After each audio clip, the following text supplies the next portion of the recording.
You don't need a backyard to grow food. Your apartment has hidden potential most people overlook. If you think space, light, and maintenance are barriers, they're not. With the right methods, you can turn any small space into a productive urban farm without the mess or hassle. Most people ignore their walls, but they're the perfect space for a vertical hydroponic system. An IKEA pegboard, PVC pipes, and a small water pump let you grow herbs, leafy greens, and even strawberries indoors. No soil, no heavy lifting. Low light? Not an issue. A simple mirror behind your plants doubles the available sunlight, making a dim corner just as effective as a window. Pair that with energy-efficient grow lights, and you can grow food anywhere, any time of year. For a hands-off approach, solar-powered LEDs keep things running without adding to your energy bill. If you're looking for something different, mushrooms might be your best bet.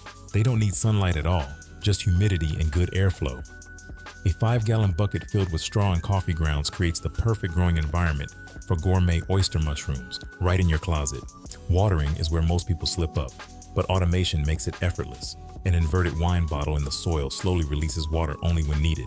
It's free, effective, and better than most self-watering pots. If you want full control, connect a cheap moisture sensor to a smart plug, and your plants will water themselves on schedule, no guesswork required. Soil isn't always necessary. You can regrow lettuce, green onions, and celery in nothing but water. Place scraps in a glass jar. Change the water every few days, and in a couple of weeks, you'll have fresh greens without ever touching soil. These aren't just ways to grow food. They're ways to take control of what you eat, reduce grocery bills, and turn any apartment into a sustainable, productive space. Let me know which method stood out to you, and if you want more strategies like this, I've got plenty.